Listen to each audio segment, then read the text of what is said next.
Y sé que tú estás aquí y porque vamos a presentar tu palabra. Gracias, Padre. En el nombre de Jesús, oramos. Esta palabra no es el título de la predicación, pero esta palabra habla sobre la teología de la incompetencia humana. Vuelvo a repetir. En términos generales, esta palabra habla sobre la teología de la incompetencia humana. Y esto no es algo negativo, sino es como la llave que abre el entendimiento para acercarnos al reino de los cielos o para darnos cuenta si estamos o no dentro del reino de los cielos. Entonces vamos a ir al manifiesto del reino. Y el título de esta prédica es La dicha de no poder solo. Vuelvo a repetir el título. La dicha de no poder solos. Siempre es bueno hacer hincapié en los títulos porque eso va a hacer que nosotros recordemos o no una palabra de Dios. La dicha de no poder solos. Y esto está en Mateo 5:1. Viendo la multitud, subió al monte y sentándose, vinieron a él sus discípulos. Y tomó él la palabra y comenzó a enseñarles diciendo. Jesucristo, viendo de que había una multitud, él se sube a la ladera de una montaña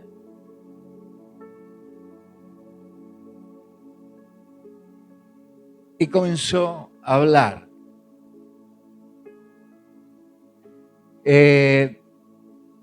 Notemos que Jesús se sienta. ¿Cuál es el punto aquí? Lo particular es que normalmente los rabinos iban caminando e iban enseñando, ¿no es cierto? O iban proclamando la enseñanza o las verdades de la palabra de Dios. En este caso, y entendamos esto, no existía el Nuevo Testamento. Nosotros hoy hablamos con el diario del lunes, hoy tenemos toda la palabra, pero él hablaba de los profetas y hablaba cómo los profetas anunciaban la venida del Mesías. Entonces, cuando él se sienta, esto es muy importante, porque sabíamos, siempre iban caminando, iban hablando, pero cuando él se sienta y cuando un rabino se sentaba, era porque iba a promulgar algo importante, iba a hablar del reino e iba a hablar de algo puntualmente importante. Entonces sus discípulos le rodearon y él empezó con su cátedra de la verdad. Y esto quiere decir que cuando un rabino hablaba, ¿no es cierto?, iba a hablar de algo de que era ley, algo que era verdad.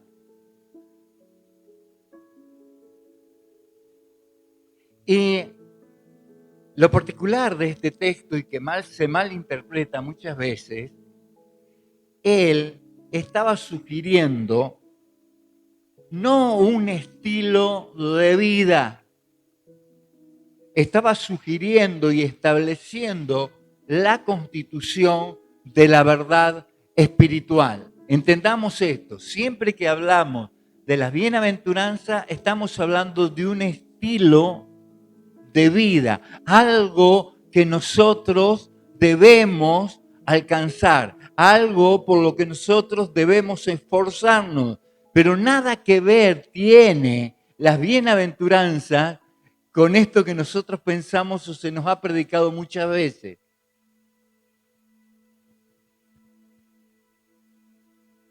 Cuando dice, abriendo la boca, en griego, es anoxais tu stoma. Se usaba por los oráculos que revelan los misterios divinos. Por ejemplo, doy un ejemplo. Cuando le fue revelado a Abraham, ¿no es cierto?, de que iba a ser padre por primera vez, fue en un oráculo, en la encina de Hambre. Allí iban a orar todos aquellos que, o mujeres que eran estériles o hombres que no tenían descendientes. Pero en este caso, el mismo oráculo era Cristo. La revelación venía de Dios y a través de su Hijo Jesucristo. Él era el trono, Él era el oráculo. Él iba a expresar una de las mayores y grandes verdades universales, no solamente para el pueblo judío, sino para todos nosotros. Muchas veces indagar en las Escrituras nos permite a nosotros poder encontrar la verdad. Lo que él dice, y lo dice de una manera particular, porque dice bienaventurados, y en realidad en hebreo él no dijo eso, dijo, oh, bienaventurados. Hoy está usted escuchando la palabra y él dice, oh, bienaventurados ustedes. No está hablando algo que van a poseer, sino que ya han poseído. No en un lugar donde van a estar, sino en un lugar donde están. Y hay una gran diferencia entre esto. Aquí él estaba revelando un misterio divino. Él no estaba revelando o no estaba dando un discurso histórico. Él estaba hablando desde lo profundo del corazón y revelando hablando de una revelación íntima. Él estaba mostrando su corazón. Él estaba abriendo su corazón a personas que posiblemente no tenían el entendimiento ni tampoco se imaginaban en ese momento de que Cristo era el Mesías. Espero darme a entender.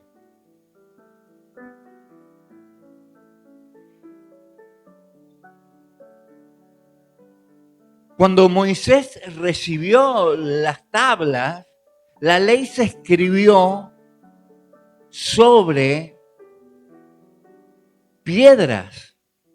Pero aquí Dios está estableciendo una comunicación de corazón a corazón. Él estaba hablando a las personas, abriendo su corazón para que el corazón de las personas se abriera también a entender una gran verdad. Y aquí es donde nosotros debemos comprender algunas particularidades para poder entender lo que Jesucristo dijo. La palabra ventura es una palabra española que viene de buena ventura, de buena suerte. Depende del azar. Si el clima cambia, si la economía se cae, si la buena suerte, la buena aventura se fuma. En la isla de Chipre o a la isla de Chipre se la llamaba Emacaria. ¿Por qué?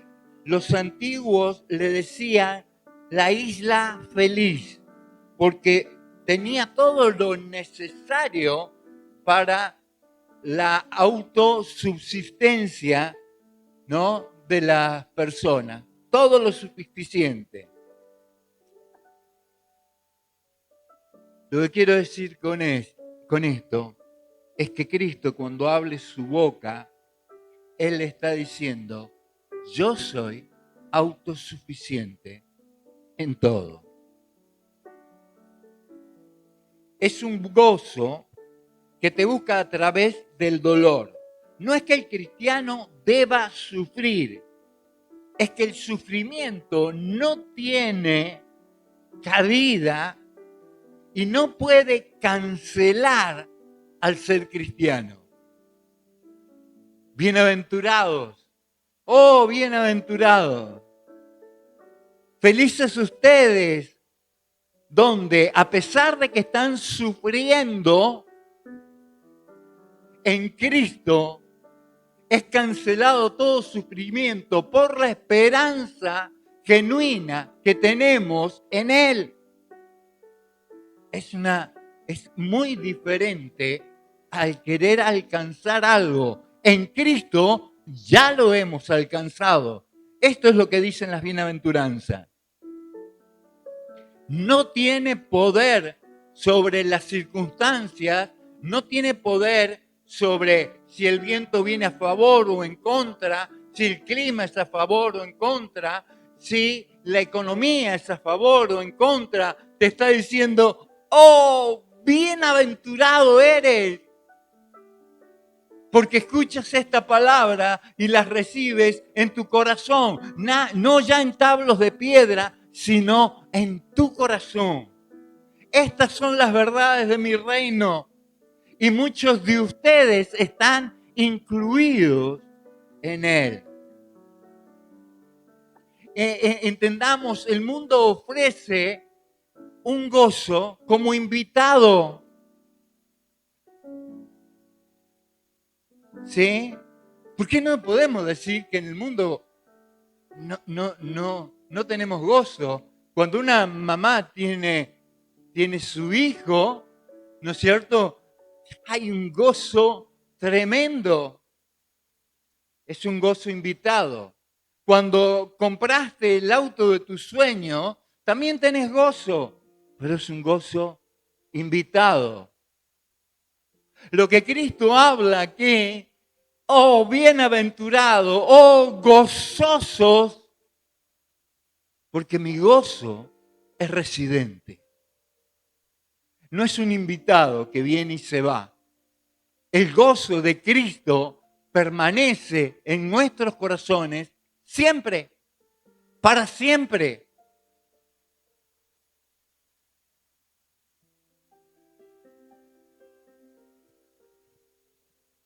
Hay dos palabritas, unas se pueden reír, pero una es tojos, con P adelante, tojos. Es aquella que dice: che, ya no puedo más solo con mi vida. No puedo solo. Y admite su quiebra espiritual. Y a eso se está refiriendo con los pobres. El admitir su quiebra espiritual. Pero la palabra de Dios dice: por cuanto todos pecaron, están destituidos de la gloria de Dios. Dígame, respecto a ese pasaje, ¿cuántos ricos hay acá? Por cuanto todos pecaron, están destituidos de la gloria de Dios. ¿Cuántos ricos hay acá en el sentido espiritual? Ninguno. Todos hemos pecado, todos estamos destituidos. Entonces, entender esa pobreza en nosotros es sustancial, es importante para poder escudriñar la palabra de Dios, para poder escuchar palabra de Dios, porque la fe viene por el oír. Para poder ser inspirados en fe, nosotros debemos estar de acuerdo con esto. No puedo solo.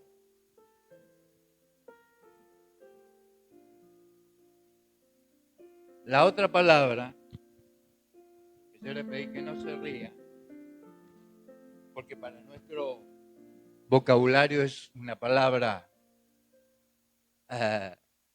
capciosa es penes en griego. ¿Ah? Es aquella persona que lucha para poder tener lo necesario. En este caso, la persona que lucha, trabaja para poder tener lo necesario para sobrevivir y en algún caso guardar algún restito por cualquier cosa. Es aquella persona que lucha por lograr sus propias metas. Pero él aquí no se está refiriendo a esas personas. Tampoco se está refiriendo y está diciendo que hay una maldición sobre los ricos. No, está diciendo que aún los ricos y aún aquellos que pueden y tienen que llegar a esta conclusión. Sin ti no puedo nada. Soy insuficiente en mi fuerza.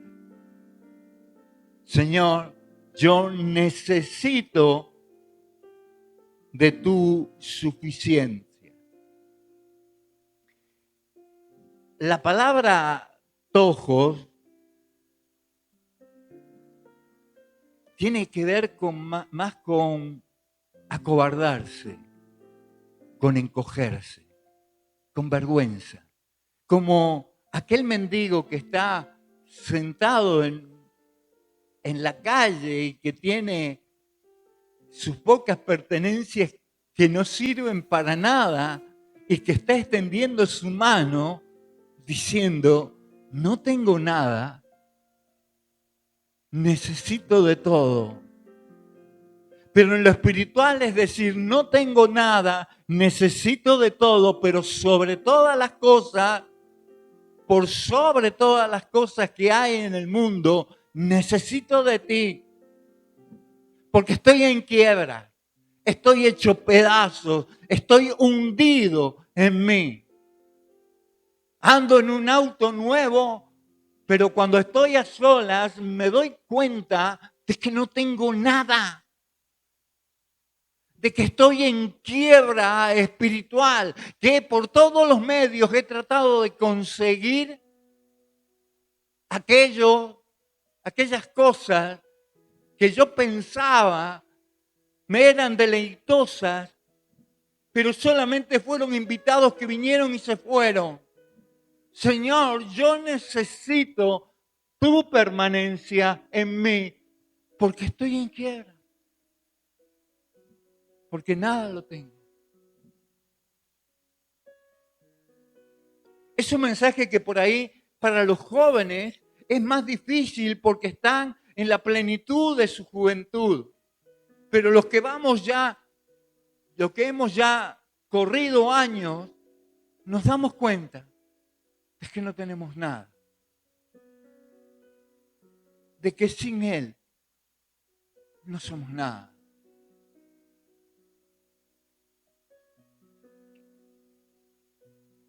No voy a hablar de mí, simplemente voy a hablar de la palabra, porque sé que hay otros actos hoy.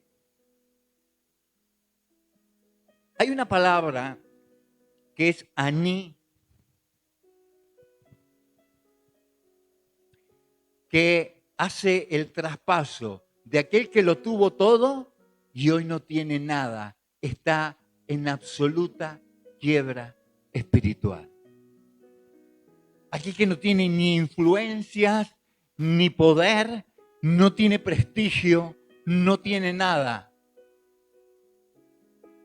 Y Pablo dijo, porque todo lo tengo por basura.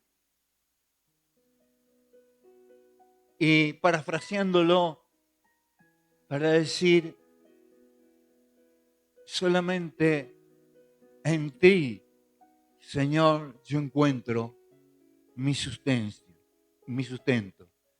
mi asistencia permanente, tu existencia en mí y no necesito nada más.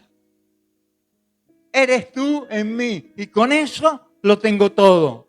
Entonces, Él dice, oh, bienaventurados ustedes que creen que en mí lo tienen todo.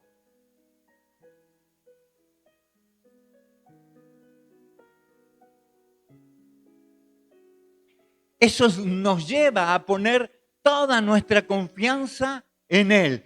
Pero estamos poniendo nuestra confianza en aquel que se sentó en esa montaña, en el trono de Dios, en el oráculo de Dios, hablando las verdades eternas. Estamos poniendo nuestra confianza en el Rey de Reyes y en el Señor de Señores. Señor, si algo tengo, lo tengo de ti. Y si algo me sobra, es porque me has añadido para que me sobre. Pero si no, sigo estando quebrado absolutamente espiritualmente. Yo me considero así, que todos los días, dice la palabra de Dios, que todos los días sus misericordias se renuevan. ¿Por qué? ¿Y para qué? Porque yo tengo que reconocer todos los días mi quiebra espiritual. Cuando alguien se piense algo, piense en esto. En Cristo no somos nada. Todo nuestro hacer, toda nuestra obra, todo aquello que nosotros le damos valor y tiene intención incluso de agradar a Cristo, al final del día se muere y volvemos a necesitar de la misericordia de Dios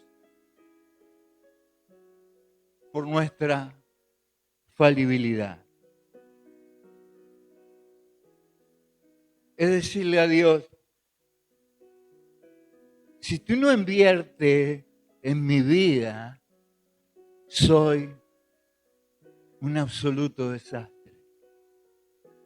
Solo encuentro vacío. No encuentro nada. ¿Qué encuentra el hombre con todas sus riquezas ante la enfermedad? Nada. Pero ante la enfermedad, el bienaventurado encuentra la certeza que después de la enfermedad está Cristo. Después de la enfermedad está la eternidad. Después de la enfermedad estoy seguro en quien he creído.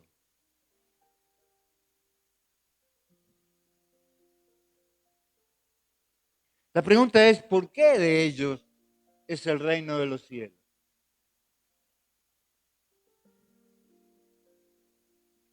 ¿Por qué la incapacidad nos da la ciudadanía a la que nosotros no somos merecedores? ¿Por qué? Porque en el reino es donde yace la voluntad de Dios. Y si lo único que anhelo es hacer la voluntad de Dios, llevar adelante su reino, aún y a pesar de mis incapacidades, aún y a pesar de mis errores, aún y a pesar de mis dificultades, sos, bienaventurado.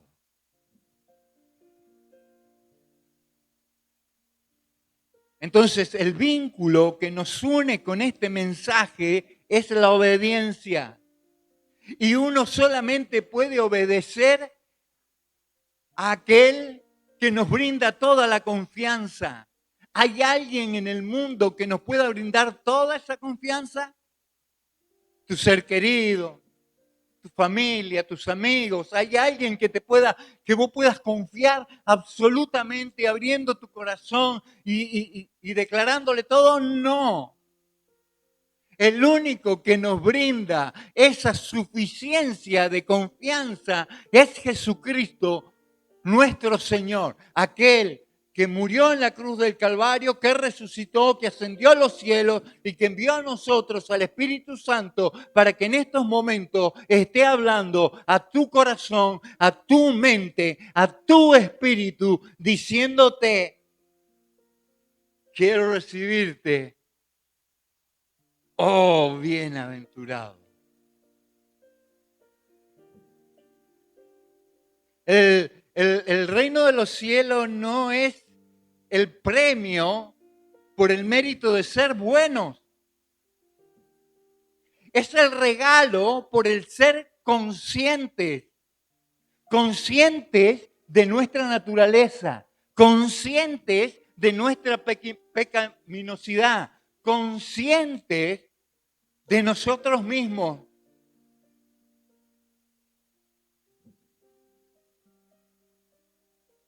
El ciudadano del reino es aquel que ha dejado de intentar impresionar a Dios con sus actos, con sus hechos. Es aquel que ha dejado su vanagloria para decir, Señor, soy imperfecto. Por esto, por esto, por esto y por aquello, soy imperfecto.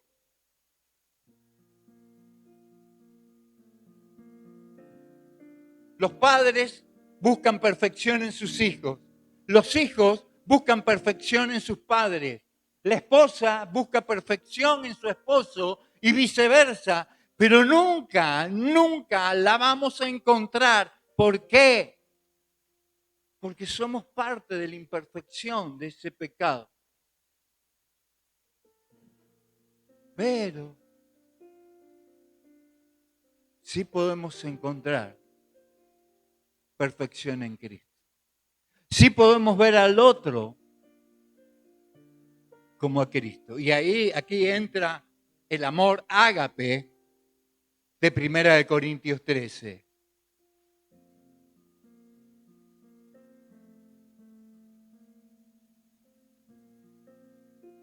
Aquella persona que se encuentra en esa desdicha espiritual y que verdaderamente se hace cargo conscientemente de su desdicha espiritual, encuentra lo más preciado para su vida,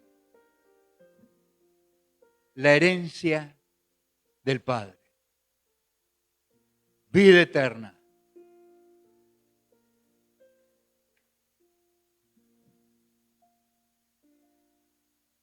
Este sermón nos invita a una honestidad radical.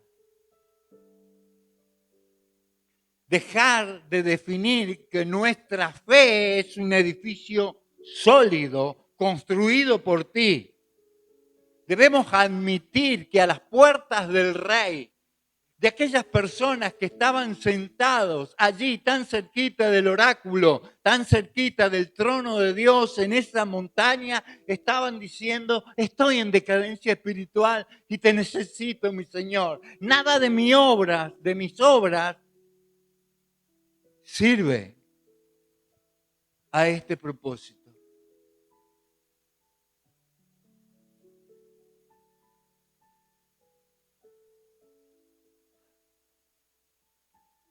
La buena noticia es que nadie puede ser mejor por sus méritos.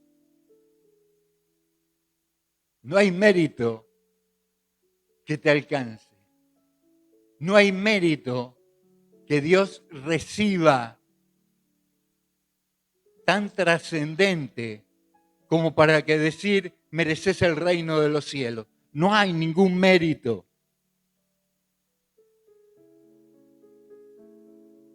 Sino que Dios te ama en tu absoluta indigencia. Esto no quiere decir, ¿no es cierto?, que a veces Dios aborrece el pecado, pero ama al pecador. No, para nada. Ama al pecador consciente que dice, soy consciente de mi pecado y soy consciente de que no merezco nada en este mundo más que tu ira. Y en esa conciencia En ese despertar de la conciencia, cuando uno extiende la mano a la misericordia de Dios, entonces Dios toma esa mano y la levanta y la proclama parte del reino. Acuérdese del ladrón al lado de la cruz. Señor, yo no merezco nada. Estoy aquí porque merezco estar aquí, porque yo soy un ladrón y porque merezco estar muerto. Pero tenme en cuenta en tu reino, Señor. ¡Apa! ¿Qué había hecho ese ladrón? Había robado toda su vida. No era merecedor, si no, no hubiera estado en una cruz. Pero aún en la cruz, Él supo reconocer, estar consciente de que el que estaba al lado de Él era injustamente crucificado y que estaba siendo crucificado por sus pecados.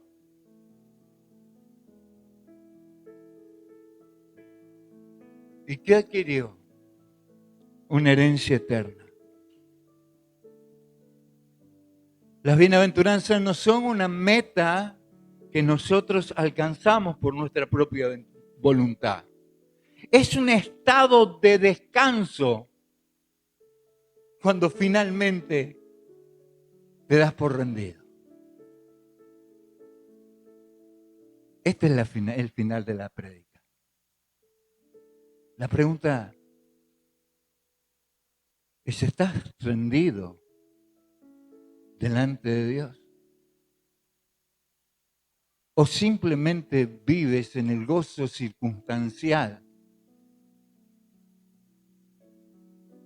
de aquellas cosas que son invitadas a tu vida? El ladrón en la cruz entendió que después de la cruz era la muerte y no había otra escapatoria. Sin embargo, en la cruz recibe la mano de Dios, esa mano espiritual, y le dice, te digo que este mismo día tú estarás en el reino de los cielos con nosotros.